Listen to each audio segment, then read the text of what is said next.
The only thing I can tell you is that Sarah had indeed changed. In your opinion, why would your mother remain in hiding over several weeks? You must leave me alone now. I have agreed to everything, even to... But you do realize your mother will have to accept the consequences of her acts. I hope that your search will prove successful and bring Sarah back to us soon. I'll be leaving now because whatever it is you're up to, I do not want to know. Since then, we have become one and the same. We have officially erased the identity of my sister Emma. Emily Hillsborough. The woman with two faces. Everyone seems to be a little unnecessarily heated. Don't forget where you are, please.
Don't move.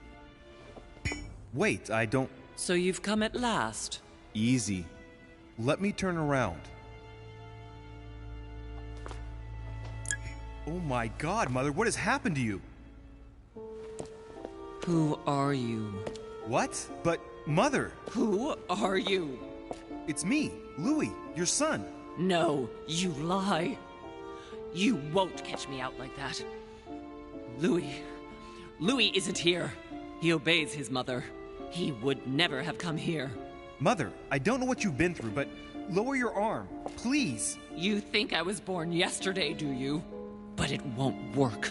I'm begging you. One day you will fall. Mother! Why are you here?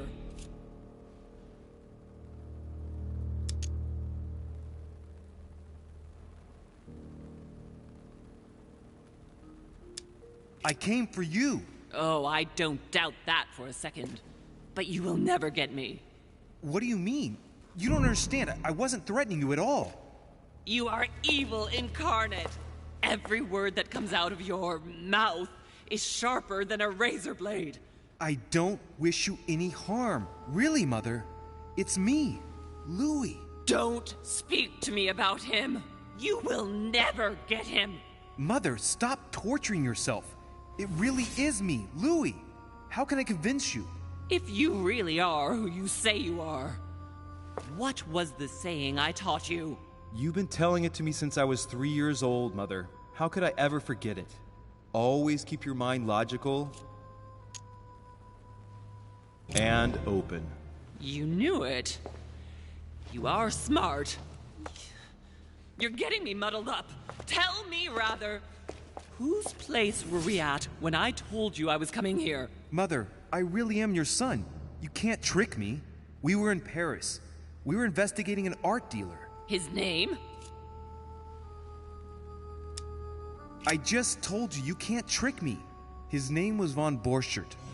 My God, everything is lost then. I refuse to believe it's really you, Louis. Otherwise, all this would be for nothing. Mother, I don't know what happened to you, but don't worry. Everything's going to be fine. I'm here for you and... No! I ordered you not to come with me. I received a letter and Lord Mortimer informed me of your disappearance. So I took the... No! No! No! It's not true. It's a nightmare. Don't tell me that. Have you spoken to him? Oh, shit. She's completely panicked because I spoke to Mortimer. It seems she's afraid of what he might have said to me about her. Did he speak to you? Don't believe it. I thought I'd meet him. the moment I arrived, given the situation. But not at all. He didn't even bother to meet me in person. I imagine that Elizabeth was still here. Very well. Logical and open, Louis. Since you arrived on the island, has anything strange happened to you? Depends on what you mean by strange.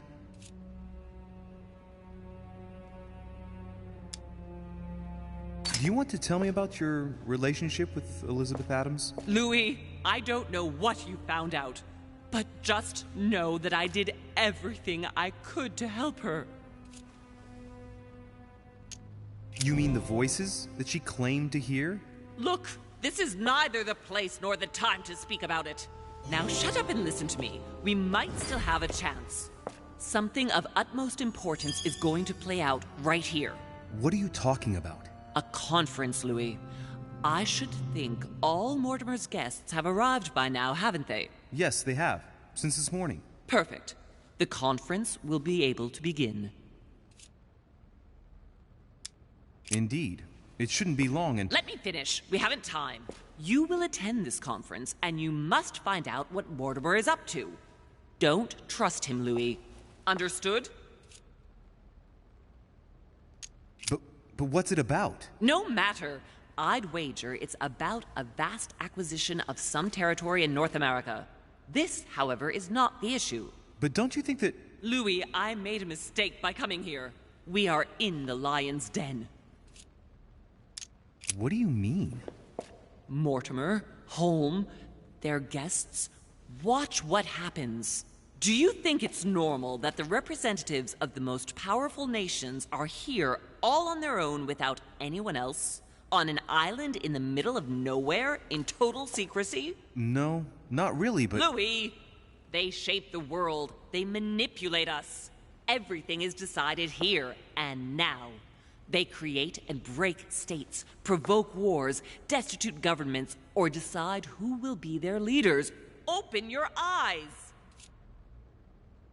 Mother, calm yourself, please. Nothing is impossible for them. They are capable of reaching everyone, wherever they may be. Through high society banquets, they model the future of us all. And it isn't at all an issue for them. And? What do you propose? It's time to act, my son.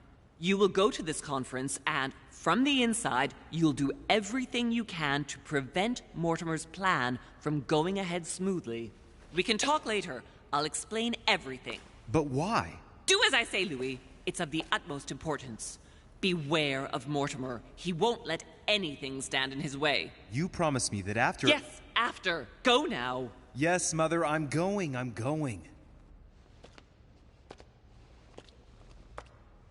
One more thing, Mother. Emily Hillsborough, Emma's sister, came to this island looking for her sister. She probably won't hesitate to take revenge and— It's the signal that the conference is starting, Louis. Don't be concerned about the Duchess. She's the last of our worries.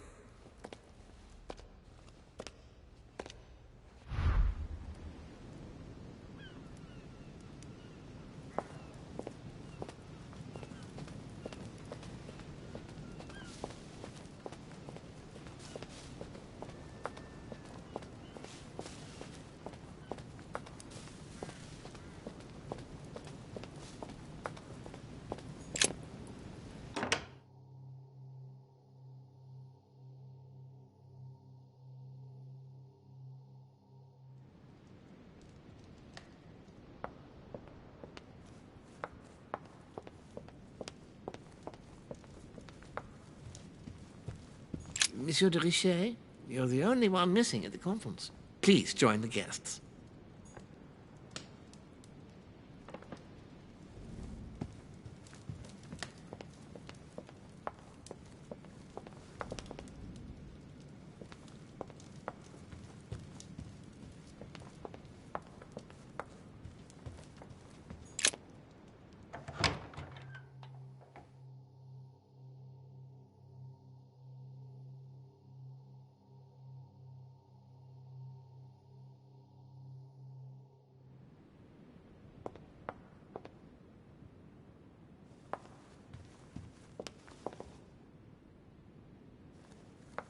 Monsieur de Richet, you are expected at the conference.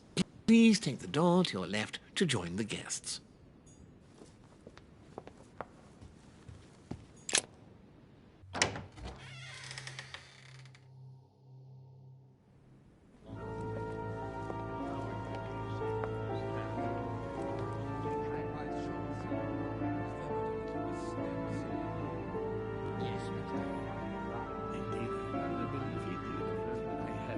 Respect to any other characterist. Totally wrong, I assure you. I have suspected it. That does seem easy.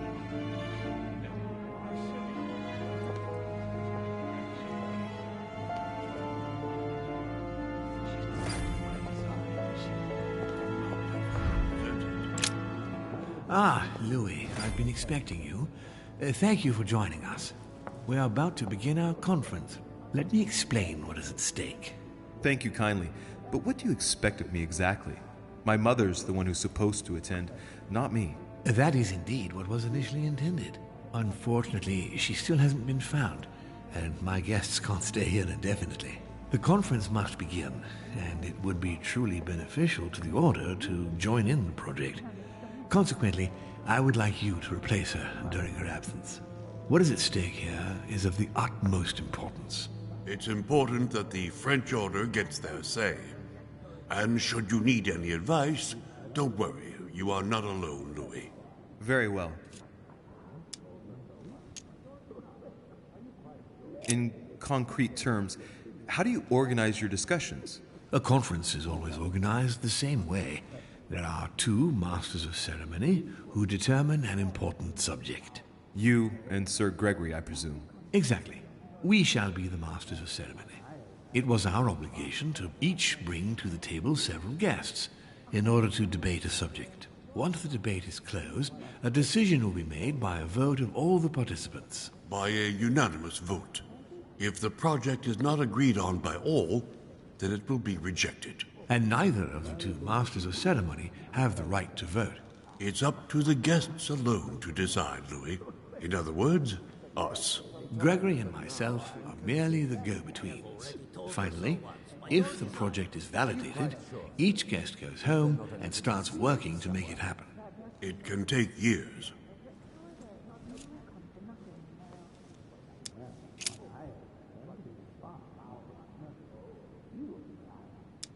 Can you give me an example of an event that was decided here before being implemented in the outside world?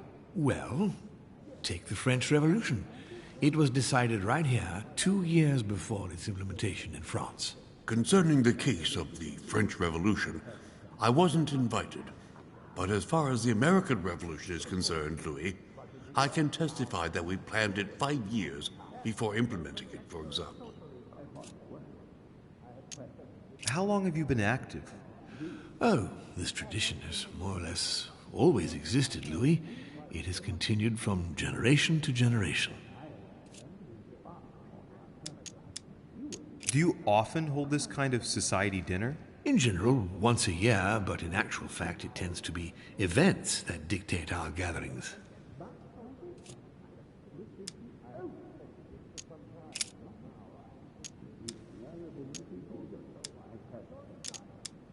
Louis, let me keep you a moment. I would like to let you in on a secret before we begin, because I'm going to need your assistance. You see, the project I'm going to present concerns the territory of Louisiana in North America. It's currently Spanish territory, and I'm going to make the proposition to the Assembly for it to become French. My idea is to increase the territory of the United States. The first stone of this vast project consists of getting Spain to cede Louisiana to France. Once it becomes French, France will hand it over to the United States, which will then allow them to double the size of their territory. And that's where you come in. France and the United States, hand in hand, two democracies illuminating the world. But why spread it over 2 phases? Why not announce the overall project immediately? Unfortunately, if Spain were to hear that the intention of all this is to allow the United States to grow, they would never sign. Manuel Godoy is perfectly aware of President Washington's appetite. If the United States took Louisiana, Godoy would know full well that he will have lost the entire North American continent. Things must take place in several stages. Otherwise, the change will be too brutal, and he will have no choice but to reject the project. Take a look at them. Apart from President Washington, they all belong to monarchies. Do you really think they won't resist? Of course they'll fight, fearful as they are of losing their precious privileges. But the world needs visionaries, like you, like your mother. It's a pity Sarah isn't here to see it.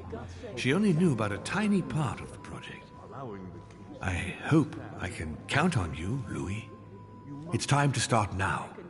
I must ask you to keep it to yourself for the time being. Take a seat, follow the discussions. We'll have an opportunity to catch up later, and you'll be able to let me know your thoughts. Blast it, Mother. You didn't know about everything.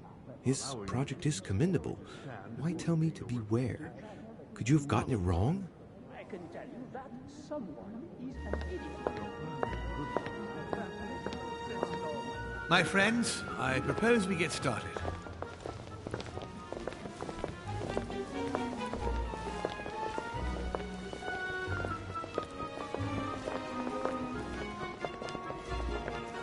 First of all, I would like to thank you for taking the time to come. The honor is ours, my lord. As per our custom, here we are all together to discuss the face of tomorrow's world. Even though there may be certain tensions between our nations, I must ask you to keep an open mind. As Sarah de Richet is unable to be among us, please welcome Louis de Richet, who will represent the Golden Order and will vote on its behalf when the time comes. Welcome among us, Louis. Welcome, Monsieur. I hope he'll be more effective than his mother regarding the protection of the King of France. The Order has proved particularly inefficient. Come, Manuel, you're not going to spoil our visit. The Order's mission was not to protect King Louis XVI, as far as I am aware. We are talking about a king of divine blood, for goodness sake. It seemed obvious to me he needed protecting. If the Golden Order wants to pride itself on being an influential organization, it should have kept him alive.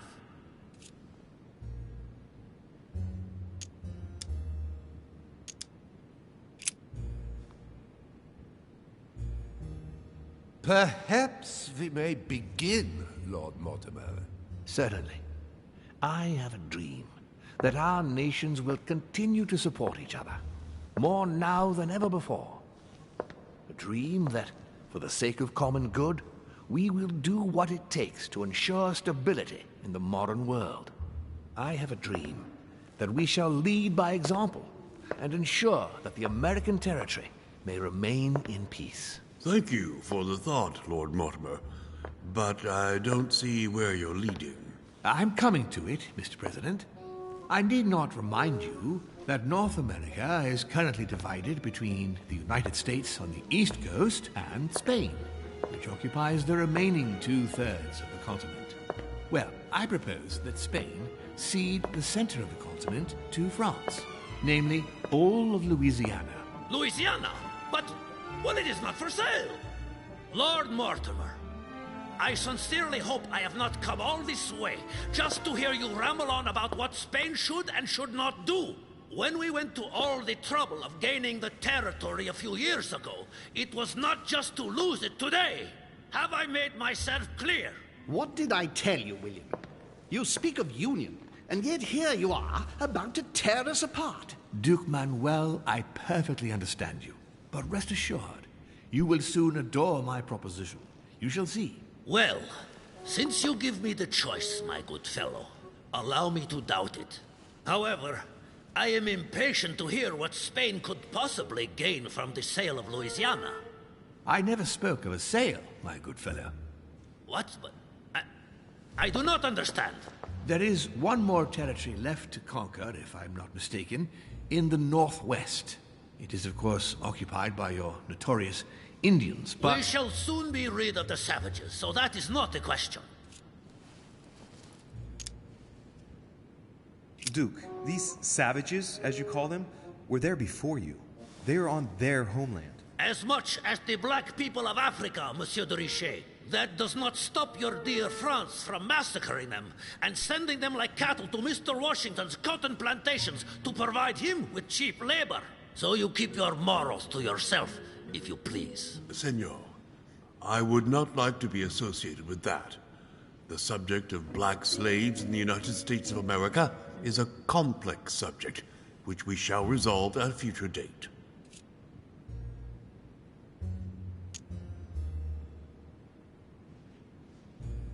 Senor Godoy, you must know that France will soon ban these barbaric practices. Oh, do not get on your high horse, Monsieur Frenchman. The only reason why France has ceased trading in slaves is because of the commercial blockade that Great Britain has imposed against you. The instant the shipping lanes have been restored, France will again treat these people like cattle. Come now, my friends. Let us not digress.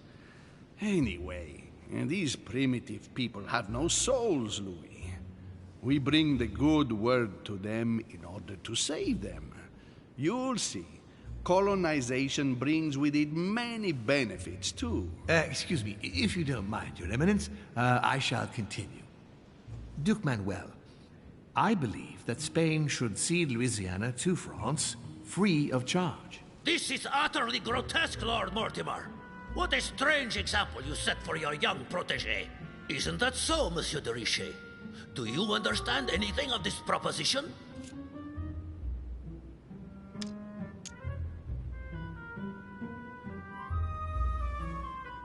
If I were you, Senor Godoy, I would think twice before stirring up a scandal. I beg your pardon?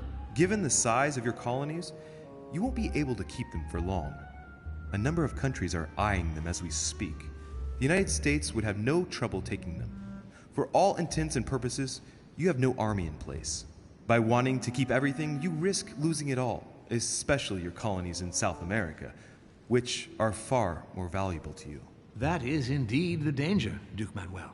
If it comes to war over Louisiana, you will lose. And probably a good deal more than you now imagine. Young man, you are indeed a dark horse, aren't you?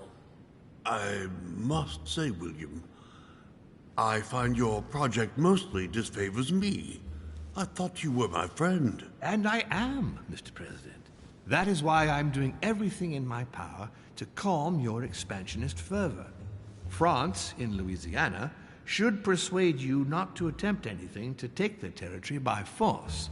Louisiana is a vast wetland where you would needlessly lose most of your troops. It would weaken you and offer certain nations the perfect opportunity to take back your famous United States.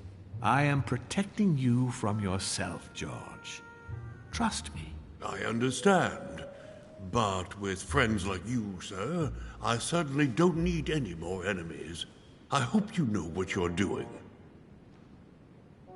Not to put too fine a point on it, Lord Mortimer, but I doubt the Holy See would be in favor of Catholic Louisiana being handed over to secular revolutionaries and king killers. I should think Monsieur de Richet has an opinion on this subject, does he not?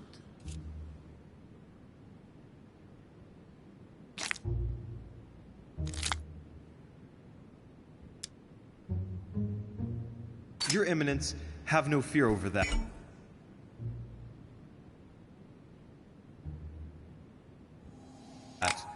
I am sure France will do everything in its power to protect the Christians of Louisiana. My young friend, how can you come out with such a remark after the discussion we had on the evening of your arrival? If France was so respectful of worship, it would not be bleeding priests, as it is doing at this very moment in time. Don't be naive. This is politics. The Holy See must be concerned at seeing such a large territory falling into the hands of the French. Mi auguro che insegnerete l'educazione a questo giovanotto presuntuoso, Sir Gregory. In any case, my lord, I doubt the English crown will agree. Ich versichere Ihnen, Emily, nie Preußen wird diese Vereinbarung akzeptieren. Duchess, I am persuaded that we shall find a common ground. That's enough, William. These are grave times. We don't care about the fate of Louisiana. That worthless expanse of putrid swamps interests no one but yourself. Speak for yourself, my friend. Hold on there, Mr. Royal Gigolo. Lower the volume, and let Sir Gregory finish. How dare Gentlemen, let us try to remain calm. There you are, William. See where your projects have taken us, as per usual. Chaos! That's enough. I'm tired. We shall continue this discussion tomorrow, but please be aware that your project will never be ratified. Those who are opposed to this project, follow me.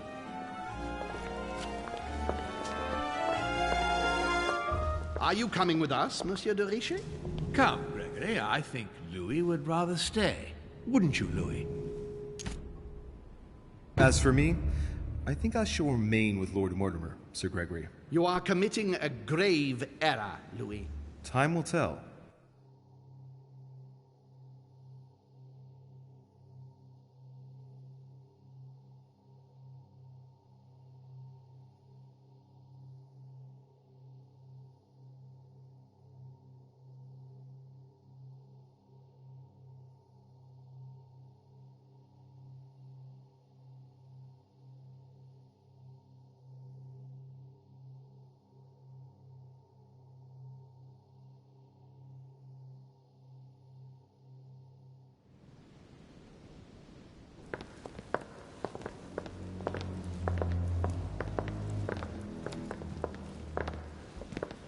My friends, I would like to thank you for staying. Good God, William. What is this I hear about you reinforcing military power in Louisiana? I have no interest in having France for a neighbor, and you know that very well. Calm down, George. Louis, explain our plan to Mr. Washington, please.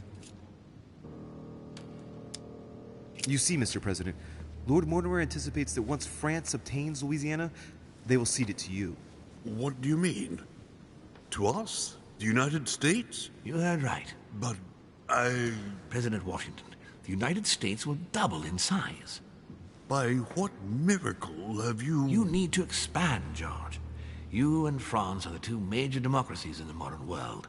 It is necessary that you both become superpowers. Are you really going to sponsor democracy throughout the world? Of course, Monsieur Peru. That's why I don't want Spain to get too attached to those weapons. Please continue, Louis. Explain my vision to Mr. President. By going through France, Spain won't suspect that it's you who's going to take possession of Louisiana. They'll even believe that France will be a protective buffer between itself in California and you on the East Coast. If Senor Godoy was afraid that you might take the territory by force, now he is reassured. You would never attack France. But why didn't you tell me before?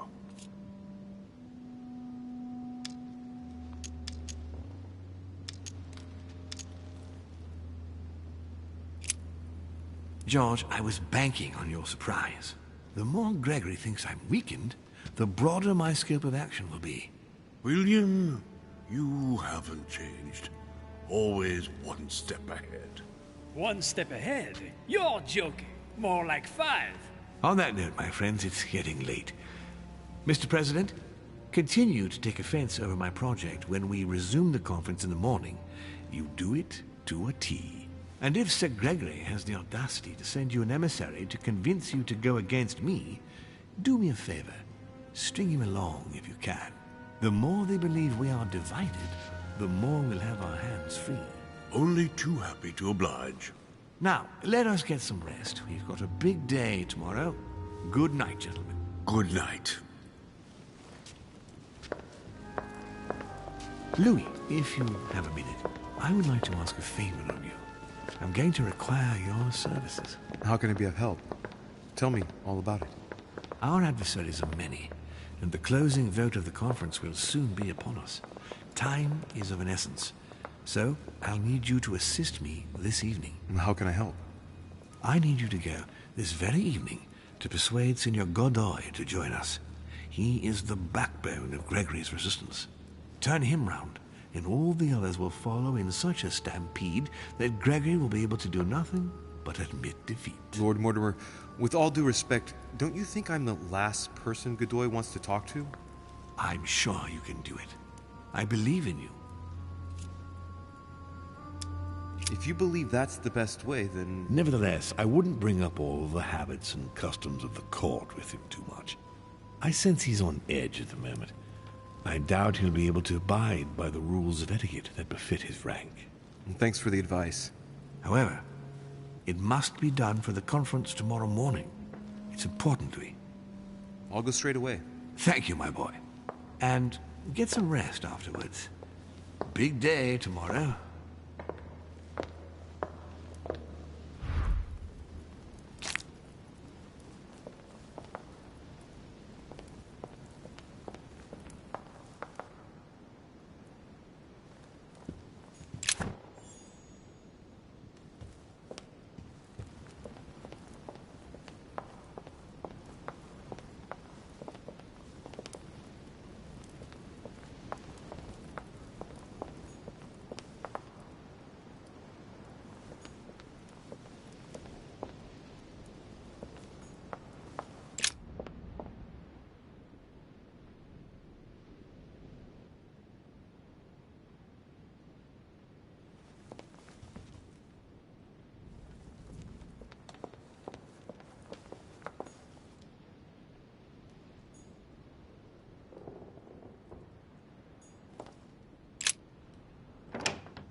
The Great Work of the Soul by S. Madone. Pure alchemy is a thought, an art that is performed on the matter of the soul. Great alchemists work to transform and perfect the latter by a series of processes known as the Great Work. There are 4 phases to attain the ultimate in spiritual fulfillment.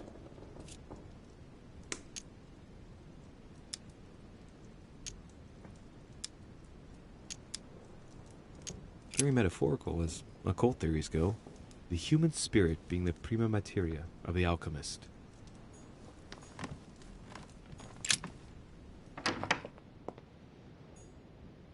Monsieur Johann van Volne.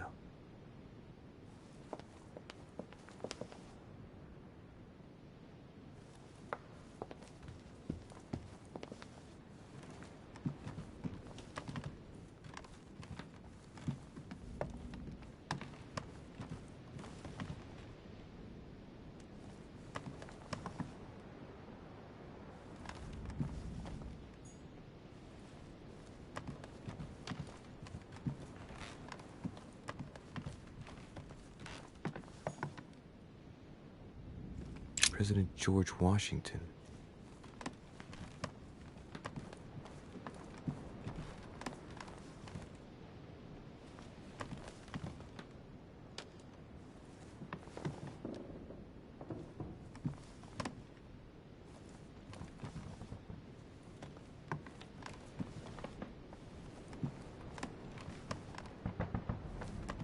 Huh, that's me.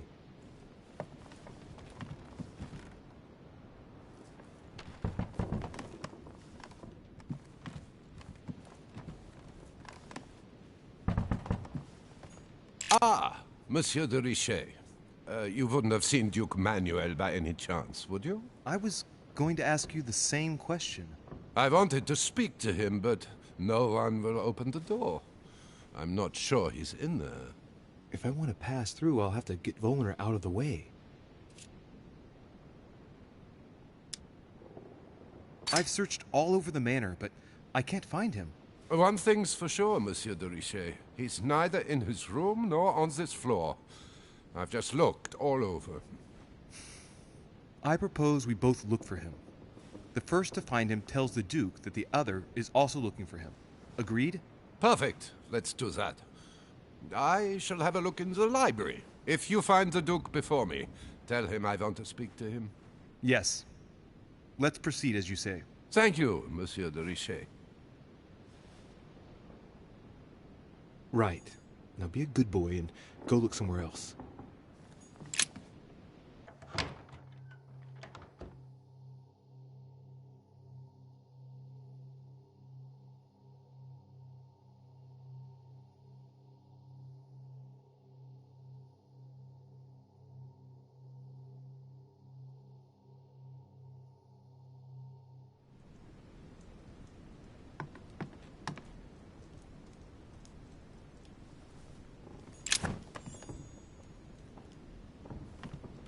Mary Louise of Parma. How ironic having a painting of the Queen of Spain in one's room, my Lord Duke.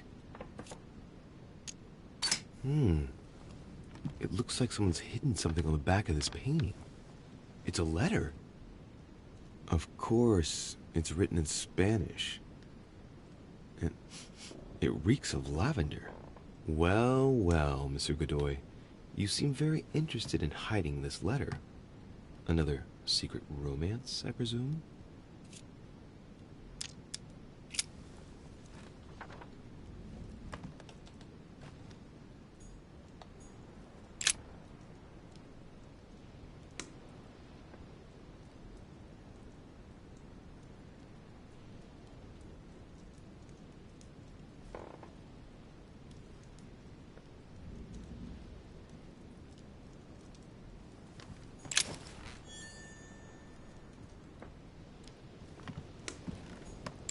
Manuel Godoy.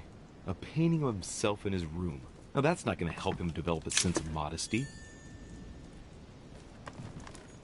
The Kiss of Judas, painted by Caravaggio. This is how Judas pointed out Christ to the Roman soldiers. Can you imagine a worse betrayal? Don Quixote. Talking without thinking is like shooting without taking aim. Prometheus. Punished for stealing fire from the gods and giving it to man.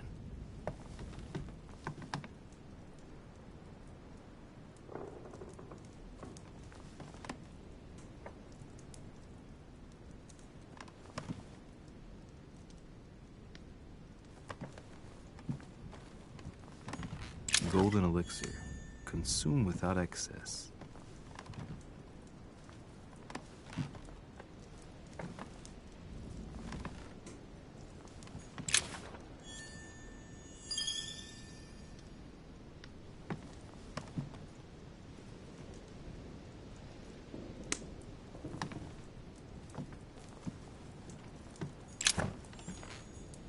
Charles IV of Spain. Now there's no chance of Godoy forgetting who he owes everything to.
pages out of an old encyclopedia.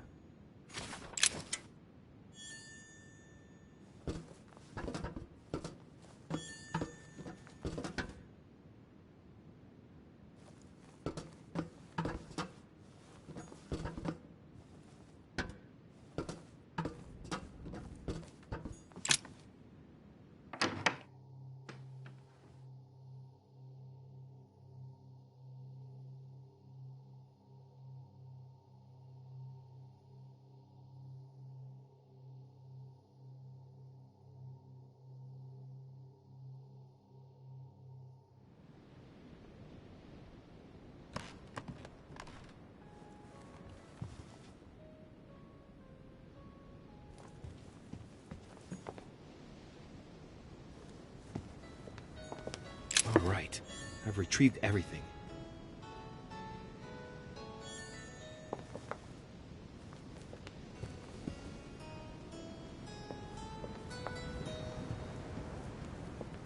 Duke Manuel? Well, Monsieur de Richet, I was not expecting you. I am not in the mood, sir, I warn you. What do you want from me, sir?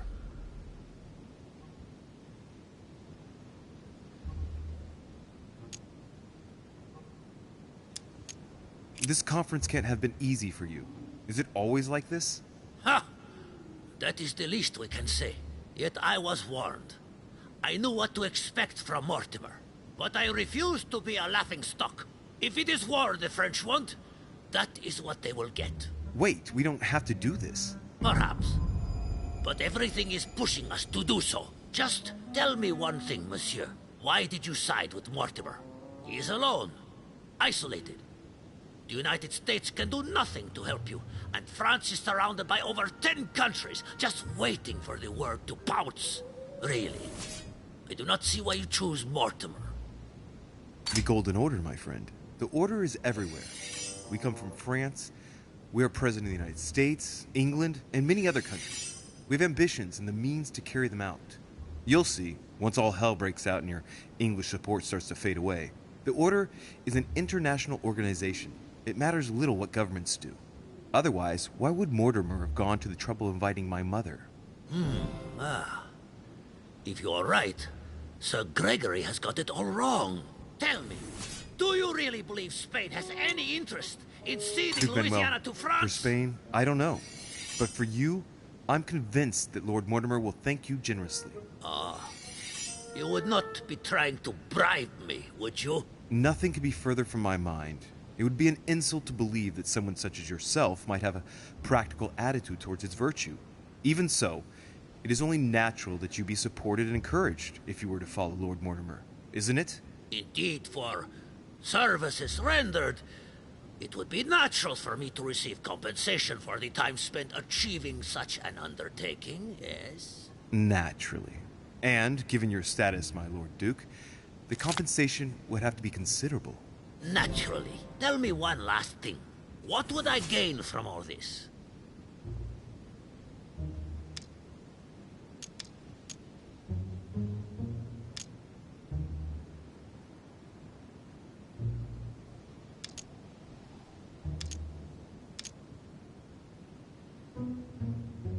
You unshackle yourself from Sir Gregory, who, let's face it, takes up a lot of space. What are you talking about?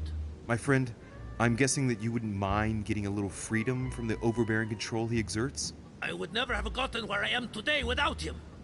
He is an influential man, who is true to his word, and who has always given me his full attention.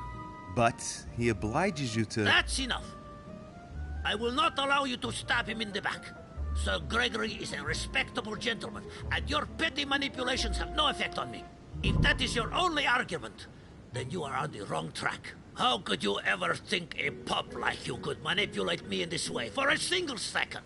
Never will I follow you. Let me tell you that not only do I refuse any collusion with you, but I will go much further. I declare war on you, Monsieur de Richet. On you, on your family, on your country. I will give you war like you have never seen before. Now get out of here! Shit. It's worse than before. My Lord Duke, there must be a misunderstanding. Come now. There's no need for anything like that. I'm convinced that... Get out of here! Shit. That was a failure. There's nothing more I can do except wait for the conference to resume tomorrow morning.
Hey, Peru's name tag's fallen off, and his door's ajar.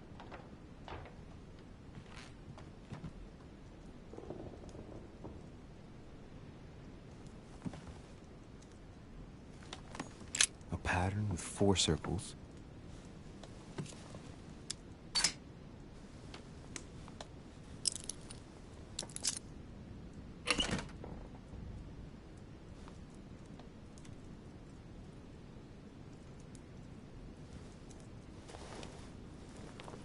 Dear Monsieur Peru, I'm writing to thank you for the funds you sent.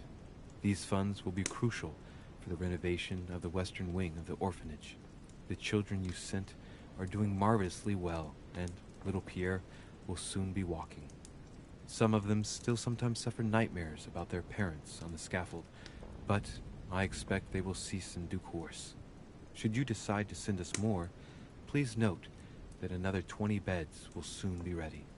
The children and myself will never thank you enough. Long live the Republic. Long live France. Sister Marie-Hélène. I have no space left. I'll retrieve it later.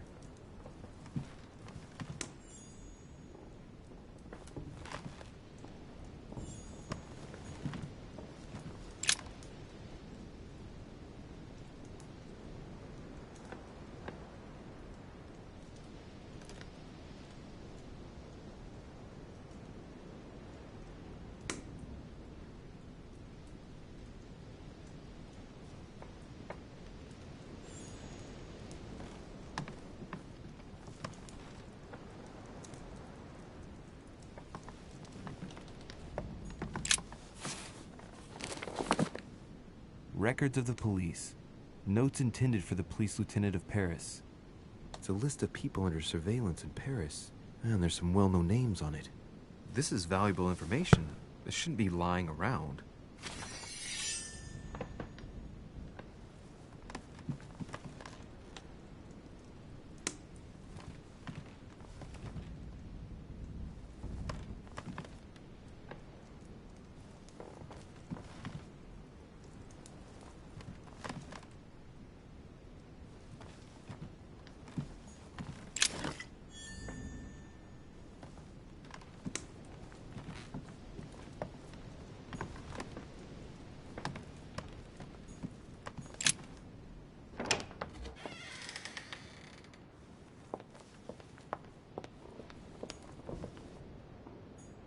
Monsieur Napoléon Bonaparte.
Good evening, Monsieur le Français.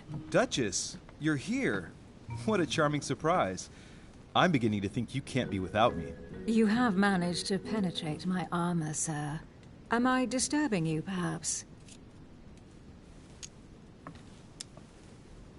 Emily, if you don't mind, I've had an exhausting day. I can hardly stand. Are you sending me away? No, not at all.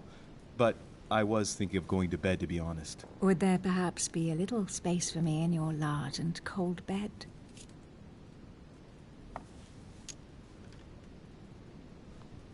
Now, don't take this the wrong way, Emily, but I have to turn this proposition down, as tempting as it is. It's late.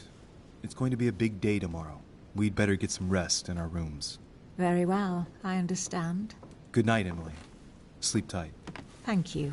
Same to you.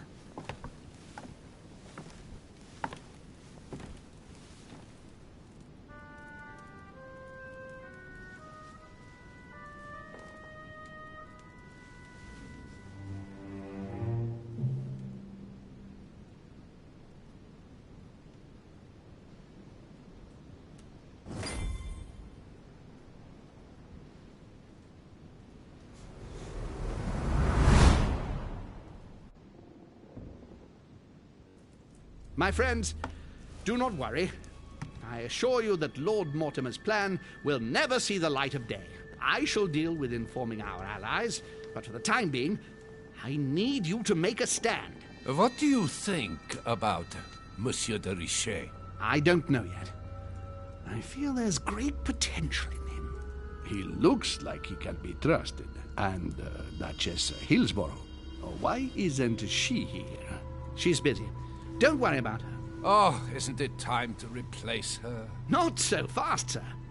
She is an important figure. You ought to have a little more faith in her. What are we going to do about Washington? He will be a hard nut to crack. On our chessboard, he is Mortimer's king. Don't worry. Mr. President only wants one thing: to keep his dear America united. He won't jeopardize everything he has achieved on a whim. He has been serving Mortimer for quite some time. It won't be easy to bring him around. Do you feel all right, Mr. Godoy? You haven't said a word. Please excuse me, gentlemen. I feel tired. Oh, I see. I think it is high time you left us then. Now!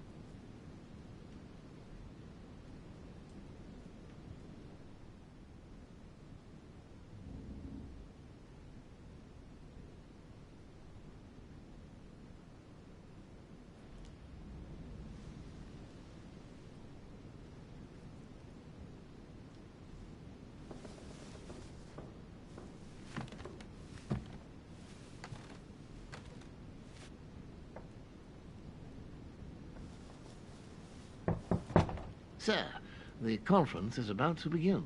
You are expected in the conference room. Tell them I'm coming. Thank you. Come on, Louis. The game is back on.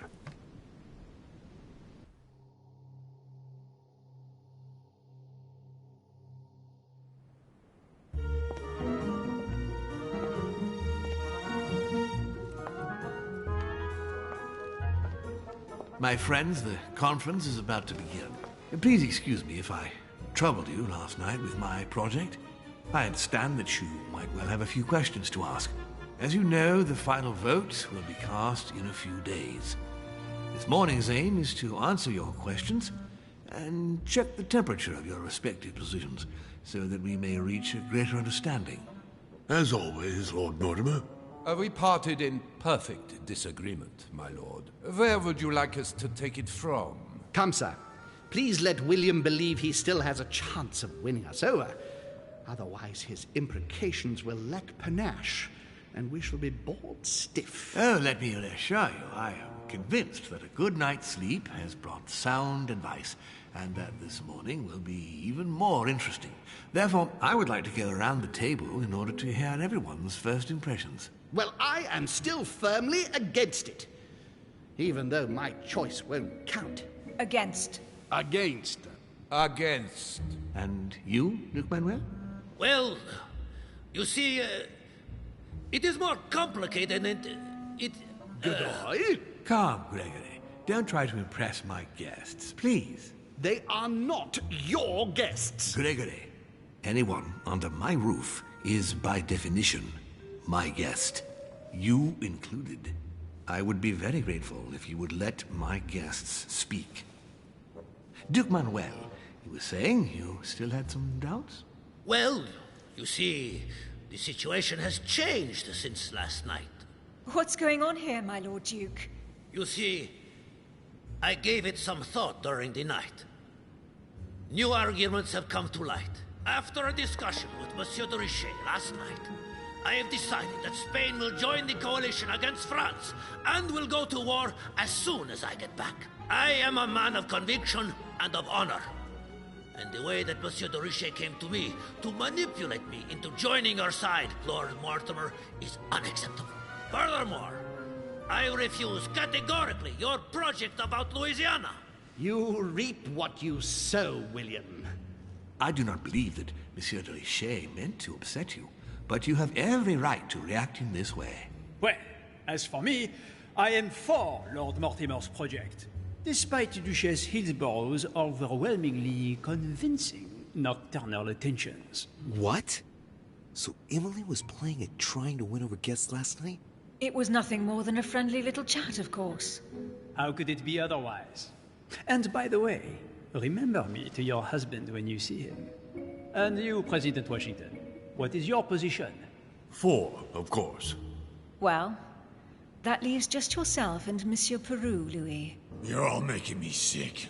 Look at yourselves. What? You are pathetic! Have you been drinking or what? There you are, quibbling away. My Lord Duke this, and Madame Duchess that. You know very well that we're nothing but puppets on a damn string. Jacques, really? Let's end the charade. It's over. Jacques. My lord, thank you for everything you've done for me over the years. But it didn't come for free. And now I see the price is too high to pay. I'll stop. Come, Jacques, we'll talk it over. No, I'm finished. I want my freedom back, my lord. I shall no longer work for you. Wait! De Richet, you just can't help it, can you? Stop trying to play the hero, man!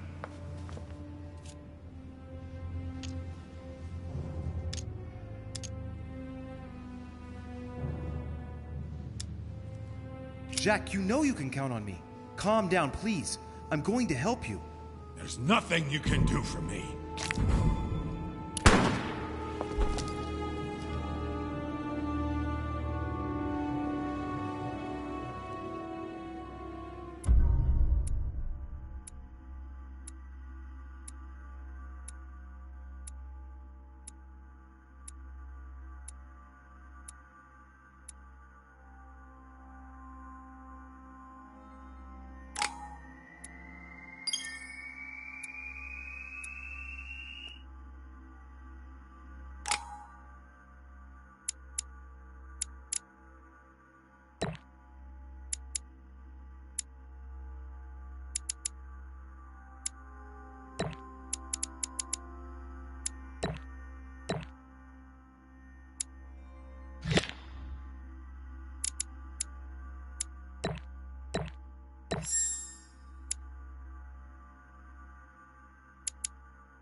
This is like a bad dream. For what reason? That makes no sense at I all. don't understand. I spoke to him only recently. Monsieur Peru has lost his mind. It's obvious. Yet another way for the French to make a spectacle of themselves. Well, once again it has worked. My friends, let us settle down, please. We are all in shock, of course. Let us praise Louis's gesture anyway. You did what you could. Yes, it was very noble of you, Louis. It wasn't your fault. There was nothing else you could have done. I think everyone needs a little rest. Can you stay a moment? Of course.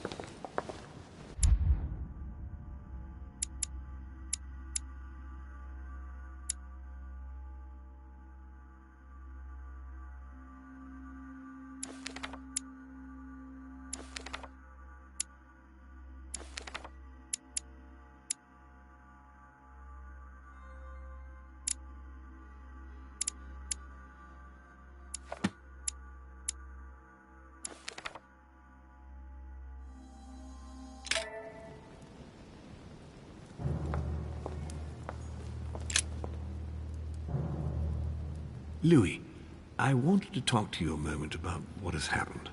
All this is tragic, but I wanted to thank you for doing what you could.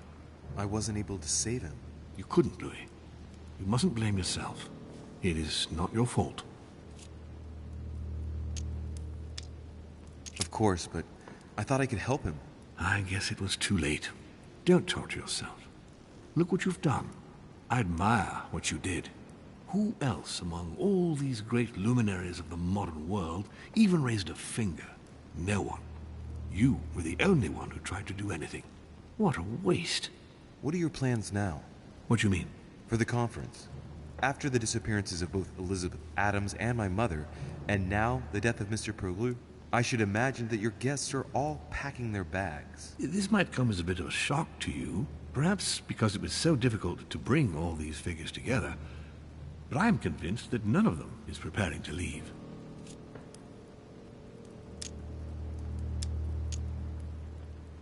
Are you serious?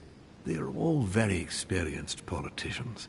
And though they are, of course, affected by the situation, they know full well that such an opportunity will not come again for a long, long time, if ever. They each represent their nation, and know full well that what is at stake here is far greater than the death of poor Monsieur Peru. You'll see. I am confident that they will all be ready to resume the conference. If you say so. Allow me to take my leave, please. Of course. You ought to get some rest. Oh, Louis, one more thing, please. I wanted to thank you for your support during the conference. You've made the right choice, and it gives me tremendous satisfaction to have you with me on this project. What is at stake is worth it, my lord. Now, I won't hide from you the fact that I have no idea by what miracle we could ever get a unanimous vote. Trust me, Louis. We still have a few more cards to play. You'll see. Anything can happen in politics. I'll see you later, my lord.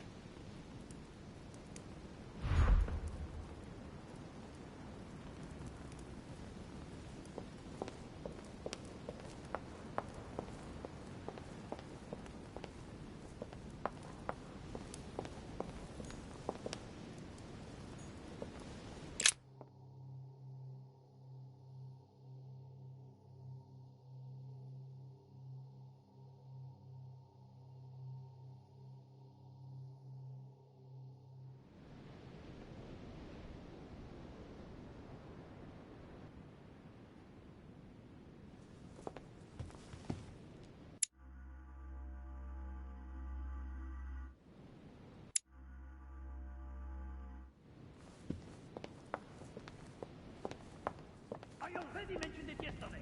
Either to you or to someone else. Impossible to tell with you people. Yes, sir. Your yes is not sufficient. Tell Monsieur the others Bonaparte. for crying out loud. Don't feel guilty over Monsieur Peru. You did your best. We just lost the vote for the next conference, and we already had fewer votes than Holm. I must absolutely find a solution.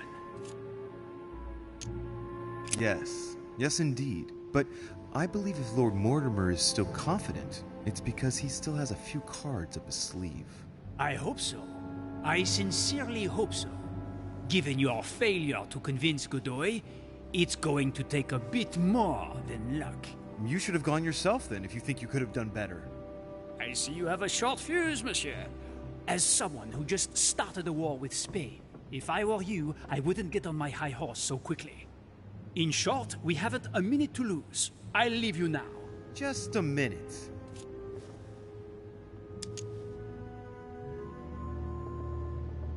Why did Duchess Hillsborough go and see you last night? Ah, I see that it bothers you not to know. I've half a mind to send you on a wild goose chase. The Duchess simply came to persuade me to change sides. But rest assured, with the most honorable intentions. Now, Louis, time is running short, and as I said, I'm in a hurry. I have to go now. I will see you later.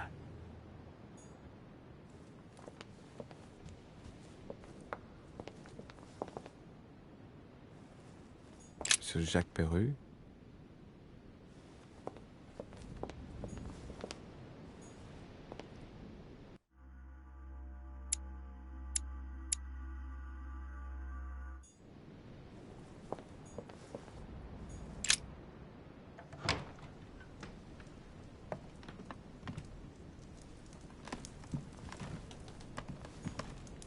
My dearest son, I'm writing to implore you to act quickly. The situation is rapidly worsening here. Paoli continues to steer our motherland, Corsica, toward open...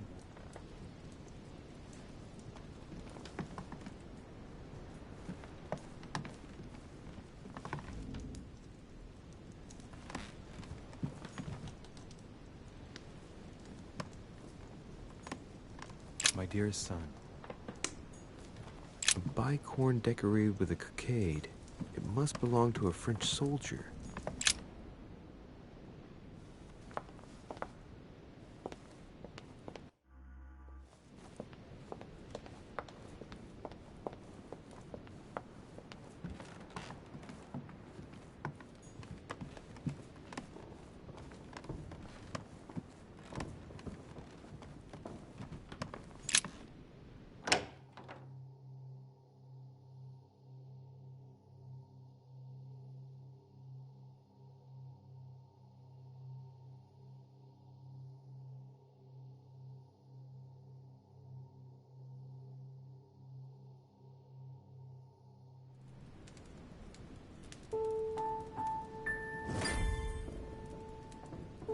Next time, I'll listen to my mother. Not a day has gone by without something happening to me. What now?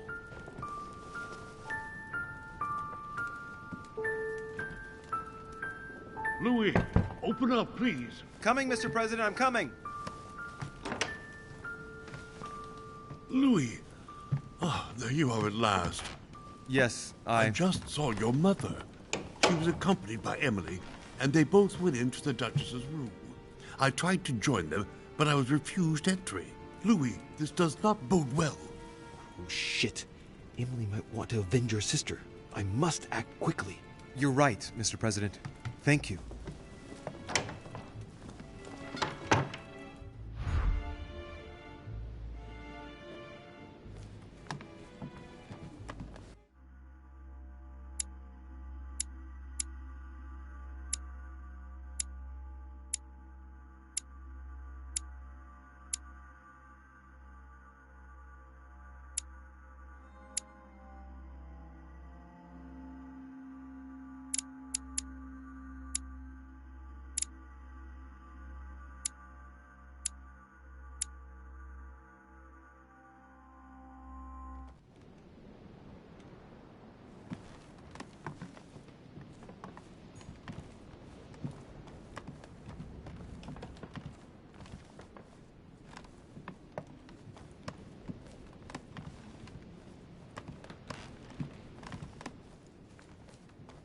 President George Washington.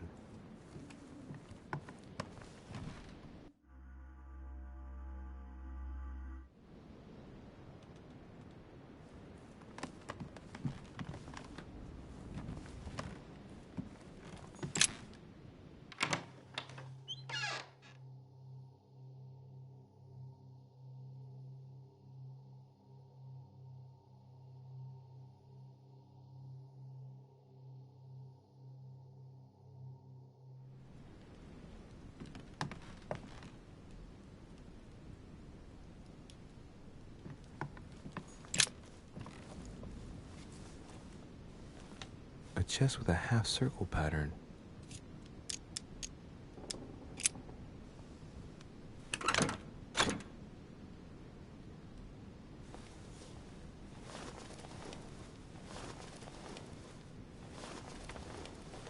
I have no space left. I'll retrieve it later. I have no space left. I'll retrieve it later.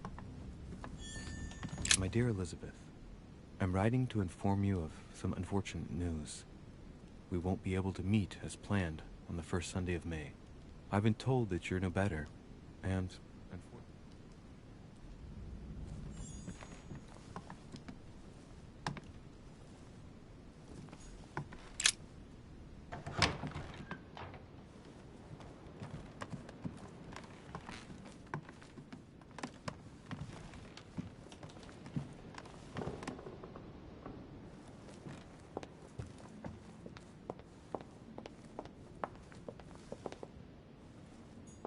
Monsieur Johann van Volne.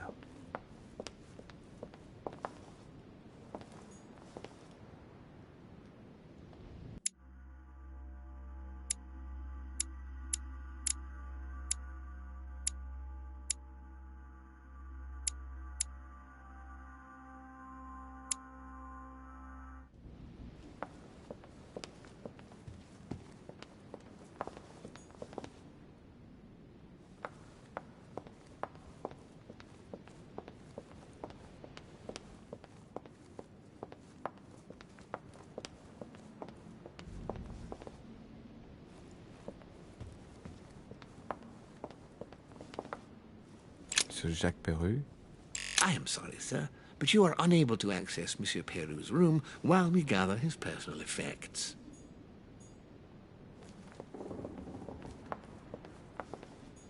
Monsieur Napoleon Bonaparte.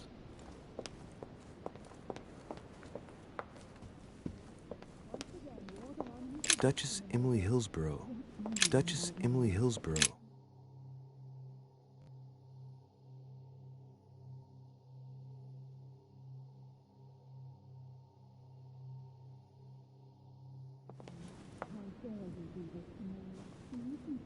I do believe that's Emily's voice.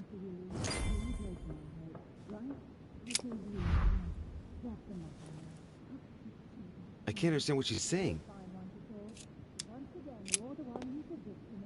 Emily! Emily, are you there? Answer me! Emily!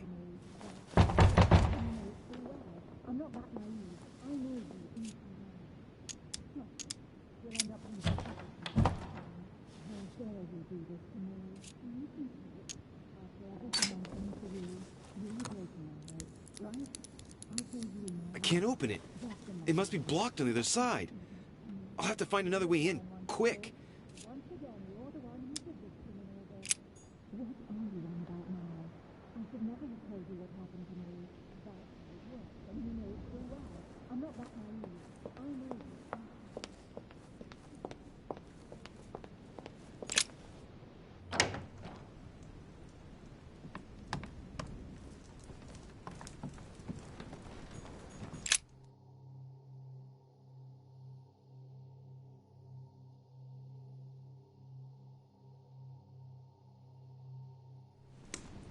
I have to get inside Emily's room through the... Shit!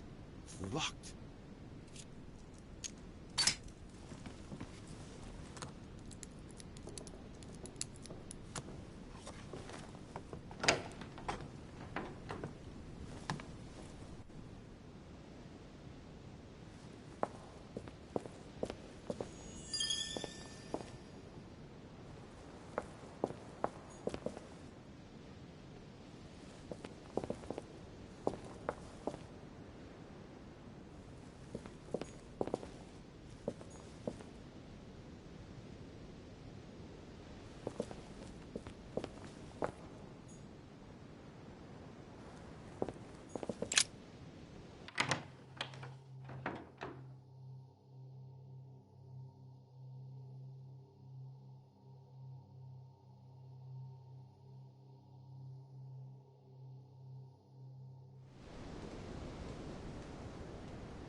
It's as if there were several people inside.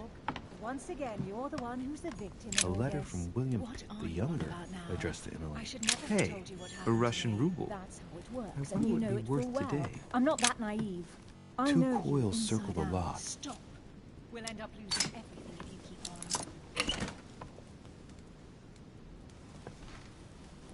on. Dear Gregory, thank you for the information. I've managed to find out about the names you gave me. George Washington is a man you can trust. In spite of his obvious talent for politics, he has remained upright and honest.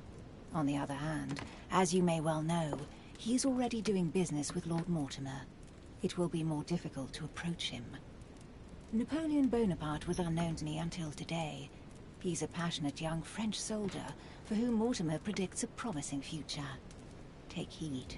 He is a man of conviction, which to my mind makes him potentially dangerous. As for Sarah de Richet, what more is there to say? You already know each other. I have no space left. I'll retrieve it later. A letter from William Pitt the Elder, addressed to Emily. He was the English Prime Minister. This letter dates from 15 years ago now. Madam, I shall never thank you enough for all your care and attention. I shall be indebted to you until my last breath. If you have any request of me, you only need ask. With regards to my son William, I shall never thank you enough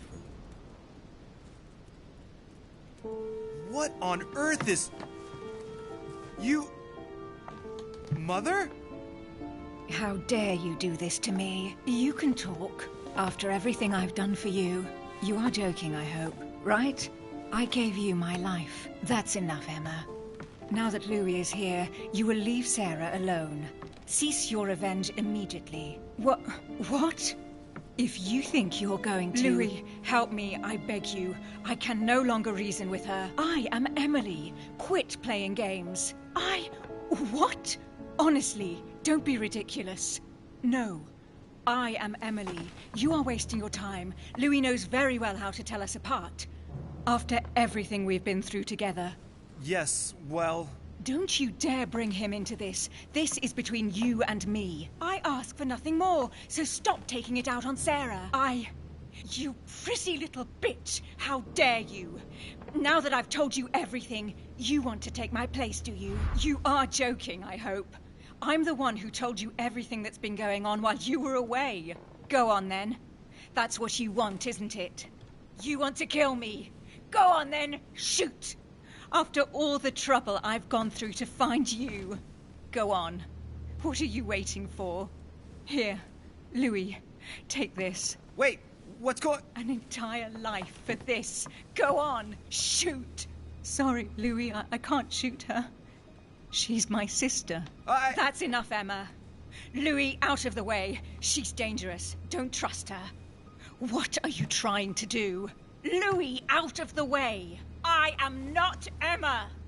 Come on, Louis, tell her who the real Emily is. Wait, That's right, Louis. I'm fed up with this little game. Tell him who the real Emily is. Why do these things always happen to me? Well, Louis, come on, you know how to tell us apart, right? Yes, but I'd like to ask you a few questions to make sure there's no doubt. Rational and open, Louis. Let's see. How can I tell them apart?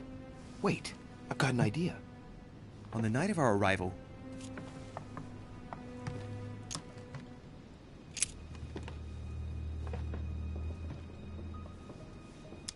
You gave me something. I wasn't feeling very well, and you gave me something. What was it? My handkerchief. And you even kept it. It was stained with your blood. Louis, I already told her. This is all a waste of time. I'm the one who told you. Right. Let's find something else. Ah, yes. Let's speak about my arrival at the manor.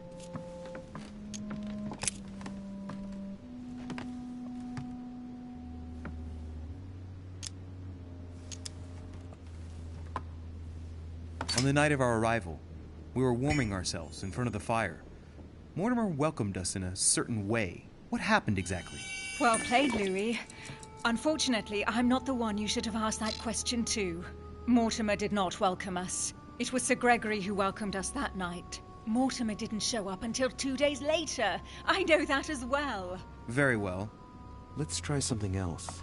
On the first night, we went up to bed, but I wasn't tired. I went for a little stroll.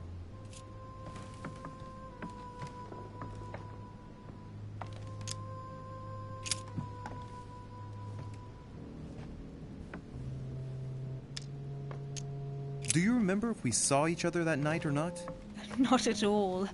Don't think you're going to get away with this deception so easily. I can assure you, you're going to regret pretending to be me once Louis has exposed you. Right. I don't think I'll get very far like this. I'll have to find something better. Oh, I don't think I'll even wait until he's finished. Take it easy now. Are you mad, Louis? Lower your arm. I better act quickly if I don't want things to get out of hand. Come on, she's putting one over on you. Look at yourself for crying out loud. You were prepared to shoot me down.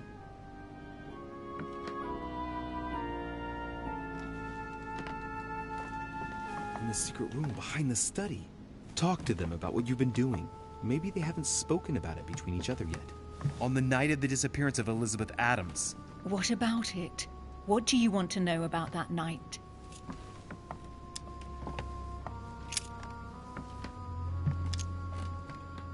In the portrait gallery, we found ourselves in a singular situation.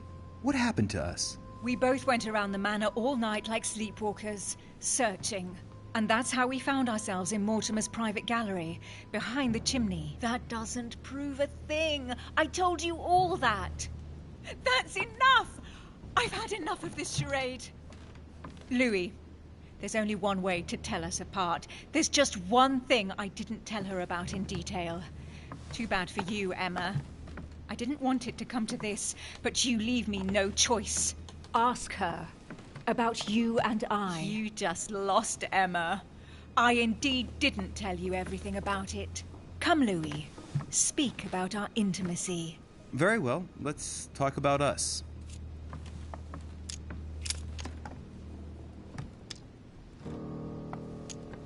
When you came to my room last night, what did we talk about? I beg your pardon, but I didn't go into your room last night. There you are. The mask is off. What do you mean? Sorry, Emma. I didn't tell you everything. She's right. You little bitch. She is manipulating you, Louis. That's enough, both of you. Now I know who the real Emily is.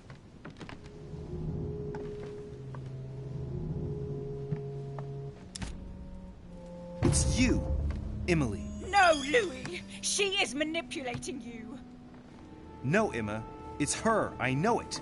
Despite all the trouble you've gone to put one over on me, I know it is her. That's enough now, Emma. You little slut! Don't think you are going to get away with this so easily. You are going to stop your little game right now. Never! I am Duchess Hills. No! Emily? I am the Duchess. But... You don't. Dear God, what have I done? See what you've done. See? Louis? Mother! What on earth is... Go away. You must go. Everyone is going to arrive. Louis, what's going on? Duchess? Is everything all right? Come on, Louis. There's nothing more you can do. But Leave us. Emily, what's going on? Mother, go to the crypt. I'll meet you there. I'll be waiting for you. Emily. Madam, I am coming in. It was bound to end like this, Louis. Let me stay with her. Please. Go. I'll cover you.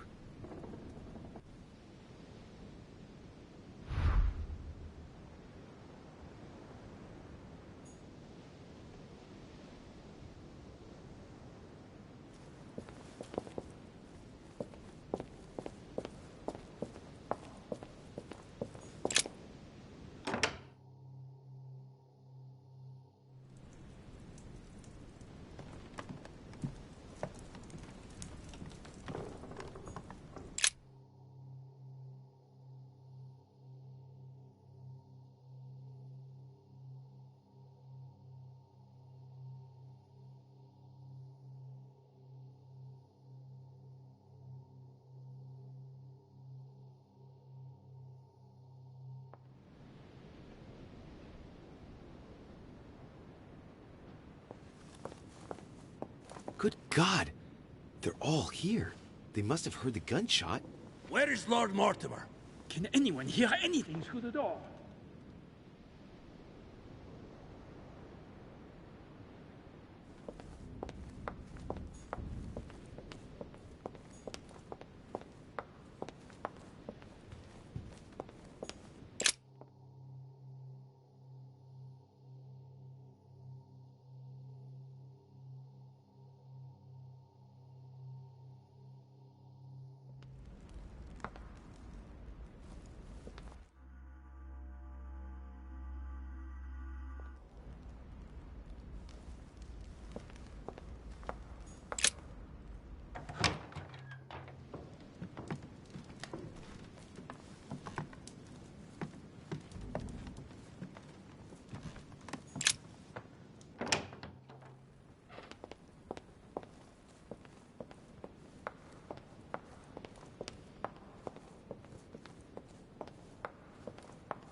Louis!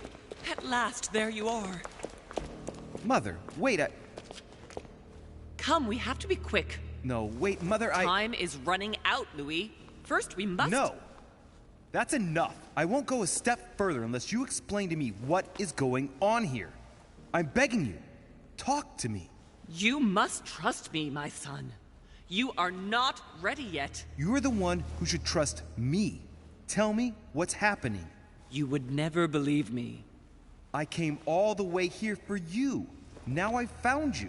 I'm ready, Mother. If only...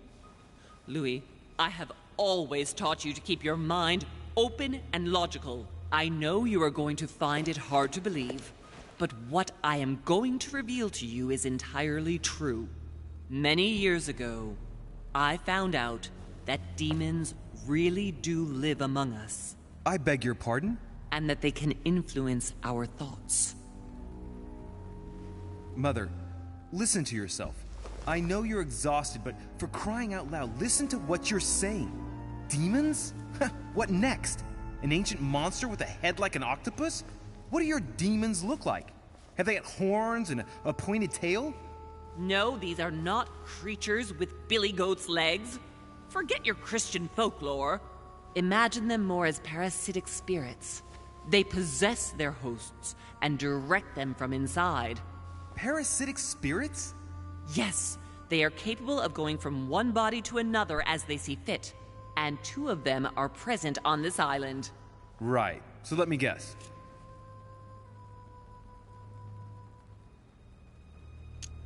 Lord Mortimer and Sir Gregory, right? You felt it too? No, even if Home does look the part.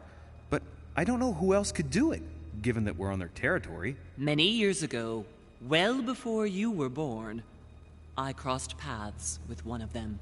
Since then, I've spent my life trying to find it again. When we recovered the Alizif, I was persuaded that von Burchard was working for this demon in one way or another. But I thought he would hand the book to a middleman during this conference. That's where I made an error that could well turn out to be fatal. The one who Burchard was meant to give the book to was none other than the demon in person, Mortimer. Not to mention that Home had sent Volner to get it for him. Home and Mortimer are demons? They both seem to disagree about many things, but I'll admit I never knew exactly why. There are many of them, Louis, not just those 2. Mother, have you any proof to support any of this? Of course, but you do too. You had everything laid out in front of you. Didn't you notice anything? Mother, I shan't follow you down that path. I wouldn't be doing you any favors. Logical and open, Louis. Tell me then, how can anyone own properties all over the world for centuries by always signing documents with the same signature? Well, I can find 10 other explanations less eccentric than demonic possession, Mother. How come the Mortimers have had only one male heir for each generation since the Third Crusade? Forgery, family rights, where they get rid of the daughter. There are dozens of less extravagant possibilities. How could one man motivate so many future leading figures of the day on his silly island without anyone finding out about it? Even the Golden Order isn't capable of that. Well, he's simply better than us, and he's welcome to it. You refuse to open your eyes, Louis. You've lost your objectivity, Mother. I saw him. What do you mean you saw him? I was 20 years old. I was young and carefree. I traveled the world in search of adventure. In the Persian Gulf, we came across an ancient grimoire that became unlocked. Composed of 7 parts, each one was a book in itself, set in a sort of metal armor that structured the whole thing. When all the volumes were brought together, they formed a single book. On my return to Paris, I set to studying these pages. I spent all my days and nights studying them. Oh, I can imagine you doing that. But the writing was in a language I had never seen before, developed well before Sumerian, in my opinion. So I got the idea to form a small occult circle composed of all the major names in the occult world to see if anyone else could crack it. And you found no one. And I found someone, Louis. I found him. Or rather, he found me. He was young, charismatic. He was flamboyant. You mean Mortimer? He was a veritable mine of knowledge. I showed him the book, and he was able to decipher a few passages. We spent several months together studying the pages. He was already old in those days, wasn't he? So you recognized him when you arrived on the island, right? No, he wasn't in that body. But I know it was him. I swear it was him. The way he spoke, his posture, a few of his intonations, his mannerisms. Wait a minute. You were talking about 60 years ago. I've lost the thread. Yes, sorry. He helped me understand certain passages until I realized that he only translated a few parts for me. But I had aroused his interest. It was too late. How so? I mean to say he manipulated me. He used me, and in the end, he stole the book with all its secrets. Did he ever go to your place? Not once. At least I don't think so. But before disappearing, he proposed a pact between us. He proposed that I follow him and let him teach me, allow him to bring me up. And you refused, of course. Why, naturally, Louis. You don't make deals with the devil. After that, I spent my whole life looking for him. 3 years later, in Berlin, I just missed him. In London, I lost 6 members of the Order in a chase. In 1741, in Tunisia, I found a sect of fanatics who had crossed paths with him once. 1741, in Poland. 1749, in India. 8 years ago in Venice. We agreed never to speak about what happened in Venice, Louis. You agreed, and that was before you spoke to me about demons. Wait, the baby we delivered, you and me, that night in Venice, did he have anything to do with Lord Mortimer? The child was his son. We stole his son? Are you insane? I always thought we took him to save him. That was the case. It was precisely to save him from his father. Need I remind you the mother died during childbirth? What became of the child? Later. For the moment, that is not the key issue here. Once we found the Al-Azif in Paris, I followed von Borchart's trail here. I didn't think it would lead me straight to the demon. It was careless of me. He toyed with me for a few days, until I caught on, until I saw him as he was. But he had no intention of letting me leave. We are all his pawns, Louis, and if we don't want to spend the rest of our lives turning round in circles here, we must absolutely get off this island. All right, can we move on? Wait a minute, one last thing.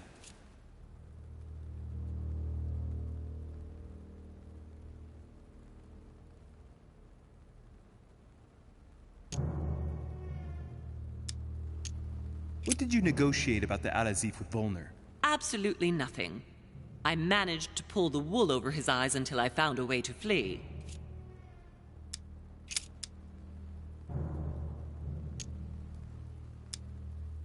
On the evening of my arrival, Cardinal Piaggi came looking for you. He was determined to give you a letter. More of his lists. Louis, I think I know what's in that letter, and I beseech you to believe that it is the least of our worries. We can sort that out later. Are you going to tell me what happened to your hand? Better than that. I shall show you. Samuel Ritter du Choix, you wanted to send me a letter about Godoy. I wanted you to run a check on Duke Manuel. But frankly, it doesn't really matter anymore now. Godoy is just a pawn like the others. He is not the one I was looking for.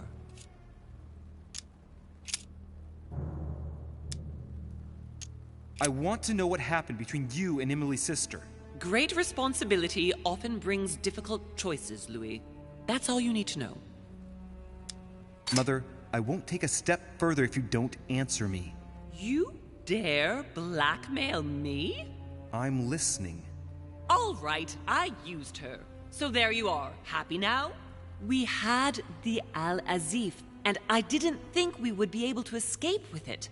In order to ensure that the book did not fall into their hands, or that one of them couldn't read in us where we had hidden it, I asked Emily to... It's Emma. Yes, or rather for me, it was Emily. So I asked Emma to hide it without anyone seeing, and then I disposed of her. I am sorry for her, but she was part of the Golden Order, Louis. She knew the rules when she joined. Good. I think that's about right. We shall speak about it once we get back to France. Great actions for humanity have been decided by demons for centuries, Louis. They are playing with our destiny. We are their slaves. And it's time for it to stop. By the way, what was Mortimer's project at this conference? He wants the United States to occupy all the North American territory. France should recover Louisiana and give it to the United States. In that case, the Americans would just have to push west to chase the Spanish from the continent once and for all. And as Mortimer controls Washington, you may just as well say that it will put him at the head of a world superpower. We should do our utmost to put a stop to Mortimer's plans. But for the time being, there are more pressing matters.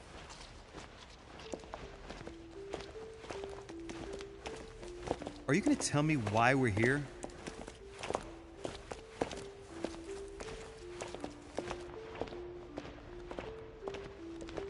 There. That's why we are here.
Reassure me, we aren't going to have to force that one, are we?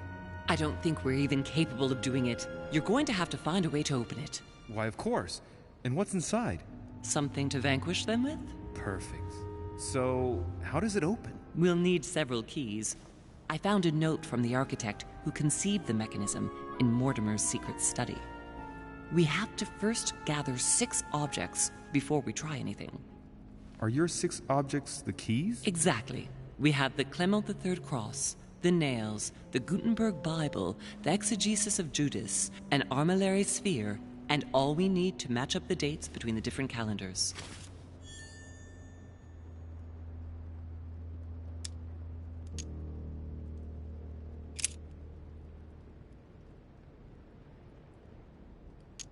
What do you mean by the concordance of dates exactly? Don't worry about that. We already have them. They are written on the back of the message I just gave you. There's one in the portrait gallery. Yes, but it's enormous. If you don't want to have to go back and forth several times, then I suggest you get a smaller one. What did you do then? I didn't think I'd need one. I started without one, and I lost my hand before I did need one. And you can see the result. Why a cross? Well, I haven't the foggiest idea, but it just so happens that's what you are going to use to activate the mechanism. I found the one Mortimer kept. It belonged to Cardinal Guibert, better known by the name of Pope Clement III. Perfect. Where is it? Unfortunately, I've lost it. When I lost my hand, I went dashing out, and it must have fallen from my pocket.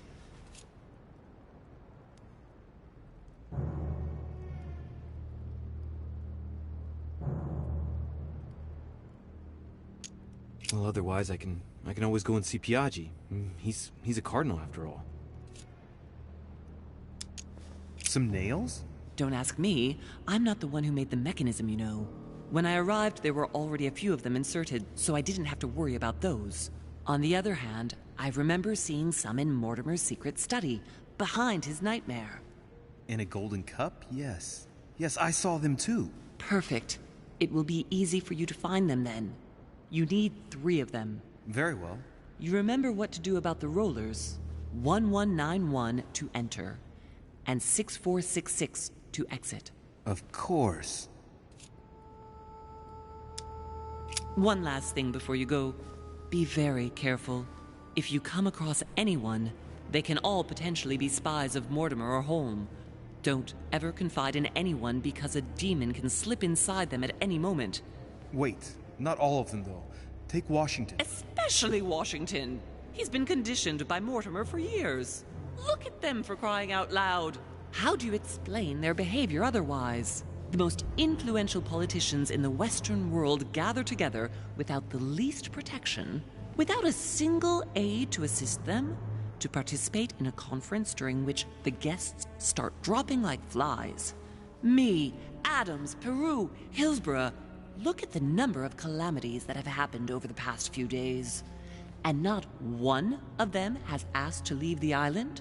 Do you find that normal? You'll see. Go up to the manor to look for the keys, and I wager not one of them will speak to you about my being in Emily's room. Do you think so? Go on, you'll see. And come back with all the objects in one go. Time is against us. And remember, the code to get out of the secret office is 6646.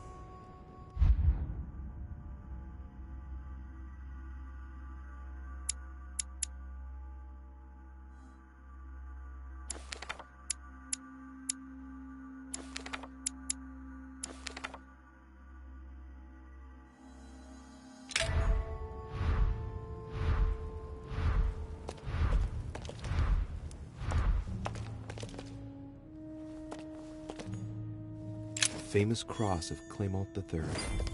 Perfect. And one key found.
Right. Let's see if the statues are in place yet.